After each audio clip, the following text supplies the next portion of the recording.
Hey folks, so welcome to another day, actually this is not an unboxing, is it? Nah, it is! This is the Huawei P40 Pro. It's a gorgeous phone. I've been using it for a while. Despite the lack of GMS, Google Mobile Services, it's still a pretty awesome phone in terms of imaging performance in particular. But what we're really here to talk about, and you know this from the title, is the P40 Pro Plus. And I have it here. So this is the P40 Pro I already have, but on steroids. So let's check it out. What's different? The big takeaway is that this has two telephoto lenses instead of one. In a nutshell, that's the big difference between the two. And of course, price and ceramic back and fancy expensive stuff like that. So let's have a quick look, shall we? This is the box. As you can see, nothing too fancy. And let's open it up. Dun, dun, dun, dun, dun, dun. Nothing in here. Now, this is being opened before, it looks like, so just bear with me. I'm sorry it's not 100% new, but these are review units, so they get sent to me the way they are, right? So there you go. There's an IMEI back here, so I'm gonna remove this sticker. And we can get rid of that. And there's the phone. Ooh, ceramic white. Not quite as flashy as this silver color, huh? But hey, whatever. All right, so that's the phone. Now let's take a look at the rest of the box. There's a divider here. Then there is another divider here. Now in my P40 Pro unboxing, there was a TPU case in here. So I guess it doesn't come with one. And then of course, you get earbuds. These are going to be USB Type-C because this does not have a headphone jack. So again, they look like earpods. Then we have the custom Huawei charging cable, USB Type-C on one end, USB Type-A on the other, and then we have the super high power charger, Supercharge. So this uses this proprietary cable to charge this phone very fast. 40 watt fast charging and 40 watt fast wireless charging on this phone as well. So of course you can use any supercharge adapter from Huawei. This is a European one, but I have a US one, so we're in business. Again, you can use PD to charge this phone. It works fine, it's just not as fast. And you can use this charger with PD phones. It's always the same story. Using the proper charger just works a little faster. So let's have a look at the phone, start it up and all that. And side by side with the P40 Pro, shall we? There we go. Little vibration. This is very nice. Here, I'm going to put it in front of my face so it'll do it.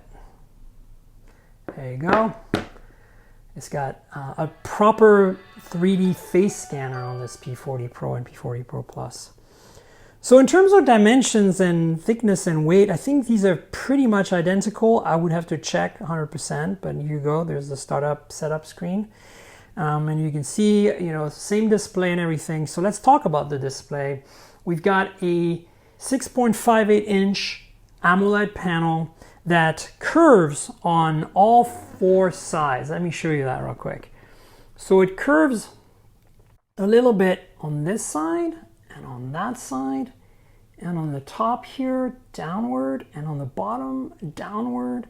So it's kind of hard to tell, but basically the corners of this metal frame, as you can see, act like bumpers in case the phone falls. Right, so that's the kind of one of the things about this this phone. In-display fingerprint sensor, of course. You've got dual cameras in the front. I'll tell you more about these in a second. They're the same as the P40 Pros. So you have a 32 megapixel f/2.2 0.8 micron autofocus camera. This is a big deal. Autofocus, right? Cool for selfies and stuff. Does 4K video, and then the infrared time of flight sensor for depth, and that's what also lets you do Face ID like I showed you earlier on the P40. So this is, I'm going to pick English. Maybe there's even an English US in here, I'm not sure. Anyway, it's smooth as silk. This phone is powered by Kirin 990, so I'll get into the specs in a minute. You've probably noticed there's no speaker grill at the top here because this is using a piezo speaker behind the display. So the display acts as a speaker basically. And yeah, so let's have a look at the rest of the cameras because that's what you came for, right? So here we have 5 cameras, and 3 of them are the same as on the P40 Pro. So the main camera is the same. It's a 50 megapixel f/1.9 1.22 micron pixel sensor. And what that means is that, it quad bins these pixels together to output 12 megapixels and then combines them into 2.44 micron pixels. This is one of the biggest sensors on any camera phone today, 1/1.28 inches. So it's kind of massive and crazy. Has phase detect autofocus on all pixels, has OIS, incredible sensor. Not only that, but it's an RYYB sensor. Instead of red, green, blue, it's red, yellow, yellow, blue, and as such, it gathers much more low light. So it's a low light optimized sensor, and it's insane. Anyway, it's the same as on the P40. Then there is a ultra wide 40 megapixel RGB f/1.8, which for an ultra wide is kind of amazing, but it has a narrow field of view for an ultra wide. It's not as wide as some of the ultra wides you're used to. So that's one of the drawbacks, but it does have a large sensor, does quad pixel binning as well for 10 megapixel output, which is pretty cool. And it's the same as on the P40. It's also used for video, so it's kind of like they call it the Cine lens because it's a 16:9 aspect ratio camera.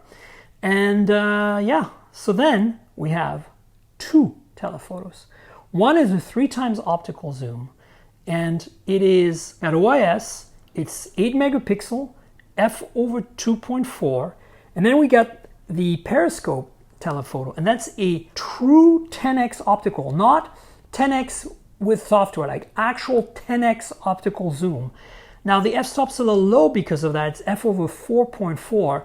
It's an 8 megapixel sensor, so you're going to suffer in low light, but at the same time, you can probably zoom up to 10x optically and probably up to about 30x with enhancements, software enhancements without any loss, which is pretty impressive.